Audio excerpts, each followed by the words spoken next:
The city smelled like wet cardboard and exhaust. Sophia had always said New York had moods. That morning, it was bitter and loud, like it wanted to spit her out. She stepped off the bus 5 blocks too early. She couldn't risk being late. Her interview at the Arcadia School of the Arts was the one shot, the only door she couldn't afford to miss. She adjusted the strap of her thrifted backpack and started walking, hoodie up, earbuds dead silent. She wasn't listening to music, just needed something to block the noise. But the city didn't care. At the intersection of 32nd and Alden, it happened. A garbage truck thundered past her, too close to the curb, its tires slicing through a gutter flooded with murky rainwater and street filth. The splash wasn't cinematic. It didn't gently arc or politely mist. It hit her, full force. A wave of cold, greasy water slapped her side, soaked her jeans, her jacket, her only pair of decent sneakers. Something brown clung to her sleeve. She didn't check what. People turned. A few chuckled. A man took a photo. Sophia stood still for exactly 3 seconds. Eyes closed. 1 inhale, 2 exhales. And then she kept walking. By the time she reached Arcadia's front gates, the water had dried into stiff patches. Her clothes reeked of the street. Sour, metallic, something like old coffee and rot. Her hair, once in a neat bun, now clung in pieces to her cheek. She climbed the stairs. Inside, the lobby was high-ceilinged, echoey, glass, white marble, brushed steel. Everything gleamed like money. A sculpture of a cracked porcelain face rotated slowly on a pedestal. Sophia saw herself in the reflection. Half wet, stained, a smear across perfection. A receptionist glanced up, blinked once, and pointed toward the waiting room without a word. She walked in. The room was buzzing. Polished shoes, leather portfolios, nervous laughter. Every chair held someone glossy, sleek hair, smooth skin, pressed collars. They turned. First one, then another, a domino of expressions, and then the first laugh. Short, nasal, just loud enough to trigger more. One girl even nudged her friend. A guy angled his phone like he might actually take a picture. Sophia caught his eye. He hesitated, but Sophia didn't flinch, didn't speak, didn't give them her shame. She scanned the room, found an empty seat near the window, and sat. She didn't wipe the water from her jeans, didn't fix her hair. Instead, she took out her sketchbook, the same one she'd been filling since she was 12, and opened it to the first blank page. She began to draw, and the laughter slowly started to die. The room had no clock, but time ticked louder than ever. The waiting lounge at Arcadia wasn't really a lounge, more like a gallery of nerves and egos. Spotless white chairs, a coffee machine no one touched, walls lined with abstract student art, all muted chaos under museum lighting. Sophia sat by the window, arms folded over her sketchbook. She hadn't drawn much, just a few lines. The shape of a bird's wing, mid-beat. She didn't know why. Her clothes had dried into uncomfortable stiffness. Her hoodie clung damp to her back. The sour smell still lingered. Whispers filled the air, like static under the skin. She actually came like that? Did you see her shoes? God, imagine being that desperate. Sophia didn't move, didn't flinch. She stared at the edge of the coffee table in front of her, where someone had left a folded tissue. Crisp, perfect, unused. It looked like it belonged in a boutique. A girl 2 seats over angled her phone toward Sophia, pretending to check the lighting. Sophia caught her reflection in the screen. Her own face, distorted in the glare, looked tired, but her eyes didn't blink. One guy was scrolling through someone's Insta story. "She's already on there," he whispered, holding the phone out to his friend. Another giggle. Someone uncapped a lip gloss. Someone else adjusted their tie. A tiny bottle of essential oil rolled across the floor and was caught mid-bounce by a polished loafer. Sophia breathed in, then out, in, outside. She remembered the night shifts, the subway smell of bleach and old metal. Falling asleep on the train home, sketchbook clutched to her chest, sneaking drawing time in between cleaning tables, the sting of cold coffee and rejection emails, the feeling of hiding her talent like it was something shameful, fragile. She wasn't fragile now. She looked up. Not at anyone in particular, just above them. A fixed gaze on the empty space. Not defiant, not distant, just present. She was here. No amount of whispers could erase the work in her bag. The hours, the pain, the hunger, the line work and brushstrokes that carried her entire damn soul. The receptionist re-entered. Sophia Ainsley? The room snapped to attention. A pause, a beat. Another giggle, quickly silenced. Sophia stood. She picked up her sketchbook, slid it gently into her backpack, and zipped it with care. She didn't smooth her clothes, didn't fix her hair. She just walked. Past the whispers, past the glances, straight to the door being held open for her. And as she passed the girl with the phone, their eyes met for a fraction of a second. Sophia didn't blink, but the girl looked away. The diner smelled like burnt coffee and fried regret. It was 3:42 a.m., the kind of hour where the world seemed paused, except for Sophia. Hair tucked under a cap, apron speckled with old grease. She moved like a ghost behind the counter, wiping, resetting, pretending not to notice the drunk guy snoring in booth 4. Her sneakers squeaked every few steps. The floor never dried right after the mop. "Refill?" The man at booth 2 grunted without looking. Sophia topped off his coffee, dropped 2 creamers on the side, and turned away before he could say anything creepy. That was her trick. Stay moving. Never linger long enough to be noticed. But she wasn't really here. Not tonight. In the back room, tucked beneath the box of plastic cutlery, sat a sketch pad, wrapped in a hoodie, placed carefully out of sight from the security camera in the corner. Every break, no matter how short, she'd disappear for 5 minutes and draw. It was the only part of her life that still belonged to her. Tonight, she didn't even wait for her break.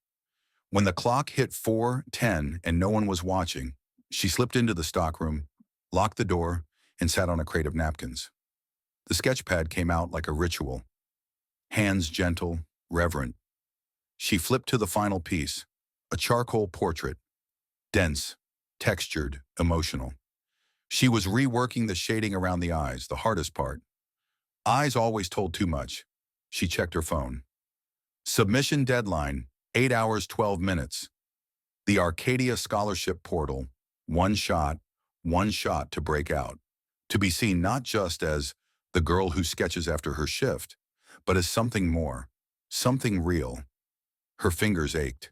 The pads of her thumbs were raw from constant drawing, cleaning, drawing again. Her nails were short, stained dark, but the work was almost done. In the corner of the page, she scribbled a tiny message in ink. Let them see me. It wasn't dramatic. It wasn't for anyone else. Just for her. Just to prove she had something to say before sleep stole her focus again. A knock on the door. "Your table's yelling again," came the cook's voice from outside. Sophia closed the sketch pad, tucked it back into the hoodie, and stood. Back into the fluorescent light, the grease, the noise, the false smiles.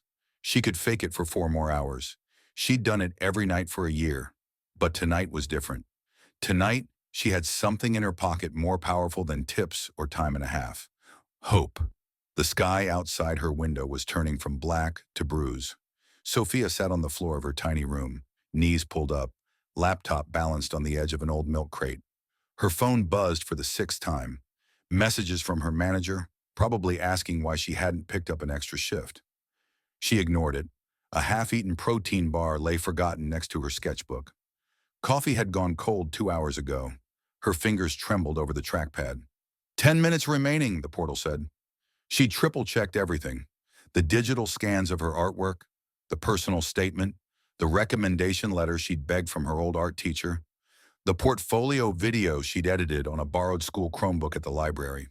Her resume looked thin. Her GPA looked thinner. But her work burned. She knew it wasn't pretty, it wasn't clean. Some of the pieces were scribbled on receipt backs, napkins, brown paper bags from the diner.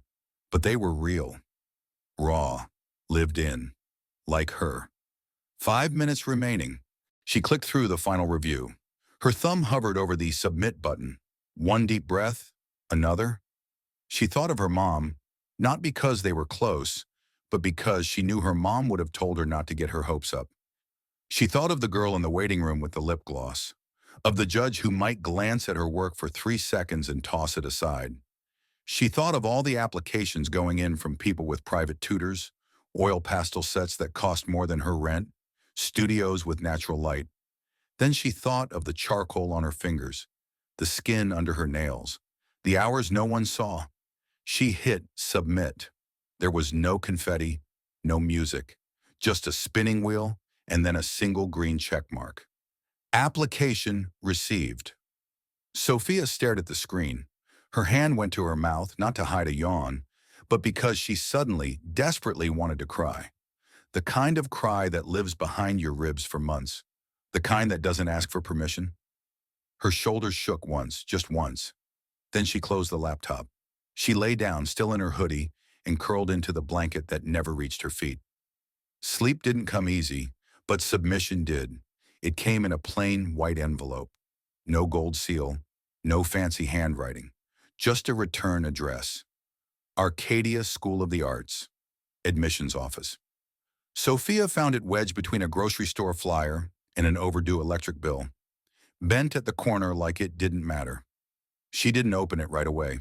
Instead, she stood in the hallway of her apartment building, keys still in her hand, backpack slipping off her shoulder.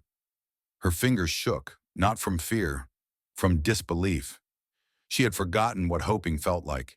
It made her palms sweat. Inside, she dropped the rest of the mail on the counter. Only the envelope remained in her grip. She sat on the floor, tore it open, read the first line. "Congratulations. You have been selected as a finalist." The rest blurred.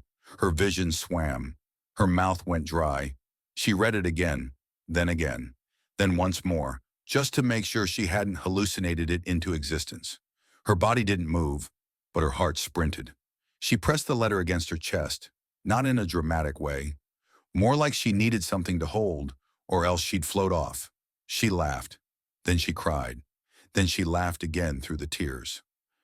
That night she went to work at the cafe like normal. Same green apron, same burnt espresso smell baked into the walls. The industrial lights flickered. The tip jar had exactly $1.72 inside. "I got in," she said softly to her coworker Natalie while refilling the napkin dispenser. "In where?" "Arcadia, finalist, for the full scholarship." Natalie blinked. "No way." Sophia smiled. "Yeah, way. You serious? You?" Natalie wasn't being cruel, just shocked. The kind of shock that slices a little deeper than it should. "Yeah, me." Later that night, while mopping near the pastry case, she heard someone whisper it again. "She says she got into Arcadia." As if. The doubt didn't hurt. Not like it used to. She just pressed her lips together, squeezed the mop handle tighter, and hummed under her breath. It wasn't their dream. It wasn't their fight. She didn't need anyone to believe it. She knew. The sky cracked open without warning. 1 minute, the clouds just loomed, heavy and quiet. The next, they wept like they were mourning something. Sophia stood at the bus stop, clutching the manila folder that held her backup portfolio prints. She'd packed everything the night before. Sketchbook, notes, ID, an extra pencil, just in case they let her draw. Her hoodie was zipped to her chin. Her shoes, once white, were now a soft gray from the city's endless dust. She checked the time. 7:42 a.m. She was early. She was never early, but today had to be perfect. Then the rain came. Not drizzle, not mist. A full-body slap from the sky. People ran for cover, but Sophia was already halfway down the street, headed toward the subway.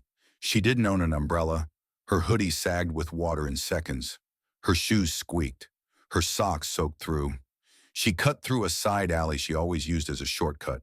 It reeked of metal and rot, but it shaved 5 minutes off her walk. She tiptoed past puddles, dodged trash bags stacked like uneven stairs, and that's when she heard it. The low mechanical growl of a garbage truck. Too late. It turned the corner like a beast, wheels slicing through a gutter overflowing with rainwater and mud. Sophia froze. The truck roared past, and with it, a tidal wave of filth. It hit her like a slap to the soul. Water, brown, thick, greasy, drenched her side. Splashes hit her face, her chest, her folder. Her papers clung together, warping instantly. She gasped, not out of drama, but from the shock of it, the cold, the force. She stumbled backward, looked down at her clothes. Her jeans were streaked with sludge. Her shoes squelched when she moved. A sticky brown leaf clung to her sleeve. For a full 10 seconds, she just stood there. No screaming, no sobbing, just stillness. The rain kept falling, now softer, like even the sky felt sorry. Sophia closed her eyes. She imagined going home, crawling into bed, letting the interview pass her by, telling herself she'd try again next year. But she couldn't move, because something inside her had already made a different choice. She opened her eyes, looked at her ruined papers, peeled the leaf off her sleeve, and took a step forward. Then another, then another. Her face was blank, but her jaw was clenched. Not in anger, in refusal. Refusal to let this be the end of her story. Her fingers tightened around the soaked folder as she stood on the corner of 7th and Mercier. Her reflection stared back at her from a storefront window. Hair matted to her forehead, jeans clinging to her legs, streaks of grime dried into her hoodie like shadows she couldn't shake off. The bus she'd missed passed behind her, and with it, one more excuse to turn around. Her sneakers made a soft, wet squeak every time she shifted her weight. Every part of her begged for retreat. She could go home, crawl under her blanket, tell herself the universe had made the decision for her, that today just wasn't meant to happen, that next year she'd be better prepared, drier, cleaner, enough. She looked at the folder again. The corners were ruined, ink bleeding, pages wrinkled. Her name, Sophia Ainsley, barely legible anymore on the front label. What would they think when she handed this in? Would they even look past it? Or would it be tossed in the pile of pity cases, the almosts, the if-onlys? She closed her eyes. For a moment, the rain was gone. The city disappeared. The laughter, the sneers, the echo of her co-worker's doubtful voice, all gone. In that quiet, in that stillness, she heard only herself. Just a whisper. Whether they see me or not, I'm here. She didn't yell it. She didn't even say it with confidence, but she meant it. Deep down, deeper than any doubt. She straightened her back, wiped a single streak of dirt from her cheek with the sleeve of her hoodie, and started walking again. Her feet hurt. Her breath fogged in front of her lips. But she kept going. Not fast, not strong, just forward. Every step was a fight against that voice in her head. The one that said she wasn't enough, that she looked ridiculous, that she didn't belong in a place like Arcadia. But with each block she crossed, that voice got smaller, quieter. She wasn't walking to impress anyone. She wasn't walking to be saved. She was walking because she refused to disappear. The campus gates came into view, tall and iron and judging, but she didn't pause. She stepped through them like someone who owned nothing but had earned everything. Her name might be smeared on that folder, her shoes might squelch on the marble floors, but she had made it. She was still here, and she wasn't going anywhere. The room was colder than it needed to be, not just in temperature, but in mood. 3 judges sat behind a long table. Polished wood, no clutter, just water glasses and perfectly stacked notepads. Behind them, a frosted window filtered in gray light. The silence had a sharp edge. Sophia stepped in slowly, backpack slung over one shoulder, water still dripping softly from the hem of her jeans. Her shoes left faint prints on the polished floor. Her hoodie clung to her, stained and stiff. She felt the panel's eyes sweep over her, like scanners registering an error. A woman on the left raised an eyebrow. The man in the middle tilted his head, his lips twitching in something close to amusement. The third, a younger guy with too perfect posture, actually stifled a laugh, pressing 2 fingers over his mouth. Sophia didn't flinch. She didn't ask for a towel, didn't offer an explanation. She just stood, holding the folder that had survived the morning's war. The edges wilted, the top bent like a wounded flag. The woman in the center cleared her throat. Sophia Ainsley, correct? Yes. You may begin. Show us your work. Her fingers moved slower than usual as she set the folder on the presentation table. She opened it carefully, almost reverently, revealing the sketches. Pencil, charcoal, ink, each page worn at the corners but full of soul. Some were mounted on makeshift cardboard frames, others pressed in sheet protectors that had long since torn. They weren't perfect. They weren't clean, but they were hers. She spread them one by one, each piece like a confession. The room remained silent. No encouragement, no reaction, just eyes tracking every movement. This one, she said, her voice steady but low, was done during my lunch break. I didn't have access to supplies, so I used ballpoint pen and coffee. She flipped to a portrait, loose lines, raw energy, eyes full of panic and beauty. This one, after a 17-hour shift, I drew it on the back of a napkin roll. She didn't explain the context. She didn't need pity, just the truth.